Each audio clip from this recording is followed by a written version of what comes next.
แล้วเป็นหยังเขาเจ้าจึงเฮ็ดได้เฮ็ดยนต์เฮ็ดเครื่องบินเฮ็ดโทรศัพท์นับแต่แผ่นบอร์ดอิเล็กทรอนิกส์เนาะแผ่นที่เขาตั้งเป็น10 AI ปัจจุบันเนาะเป็นหยังเขาจึงเฮ็ดได้เนาะนี่แหละคำถามคือถ้าเขาเฮ็ดได้แล้วเราเป็นหยังสิเฮ็ดบ่ได้เนาะโดยที่เราเบิ่งกว้างๆเนาะถ้าเราจะจินตนาการภาพเนาะก็คืออ่าภาพใหญ่เนาะให้มันเกิดขึ้นก่อน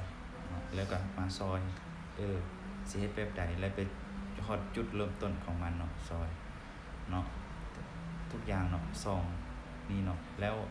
ใครสนใจเนาะลองมาเฮ็ดนํกันได้ส่วนเงินทุกอย่างเนาะก็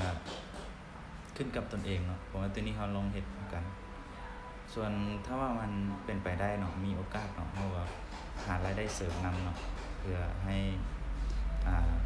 ได้เงินซื้อข้าวซื้อน้ำกินซี้นะคือรายได้แน่นอนถ้าเฮ็ดตัวนี้เนาะอันนี้มันก็บ่ได้เป็นหลักเพราะว่ามันเป็นแบบสิ่งที่เรามักเนาะแล้วเราเฮ็ดเนาะบ่ได้สนใจในสายนี้คือกันเนาะอยากสิกดเดิมๆน่ะโดยบ่มักกดเดิมเลยบ่มักแบบหน้าตาเหมือนคือเก่าน่ะก็ลองมาเฮ็ดนำกันได้จอยนำกันได้บ่เป็นสิมาบอกสอนกันแลกเปลี่ยนความรู้นำกันได้เนาะเจ้าแลกเปลี่ยนค่อยแลกเปลี่ยนเจ้านำกันส่วนถ้ามันเป็นไปได้ดีเนาะแน่นอนต่อไปอาจจะเป็นพาร์ตเนอร์หุ้นส่วนแล้วแต่เนาะต่อไปเนาะส่วนต่างกำไรก็อันนี้บ่พาเว้ากันไปเนาะถ้าเว้าก็ได้แต่มันบ่ทันเกิดขึ้นเนาะแล้วเฮาเฮ็ดก่อนถ้ามันเกิดขึ้นสามารถผลิตอย่างใดอย่างหนึ่งเนาะแล้วไปขายชิ้นส่วนต่อก็ได้กำไรอันนี้ก็ถือว่าเป็นการดีคือกันเนาะถ้ามันไปบ่ฮอดจุดนั้นเนาะก็สร้าง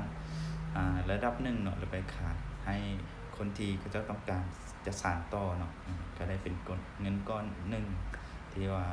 อาจจะหลายหรือน้อยก็ขึ้นกับที่เราประเมินค่าไว้เนาะก็ลองมาจอยกันได้เนาะก็บ่เป็นหยังโอเค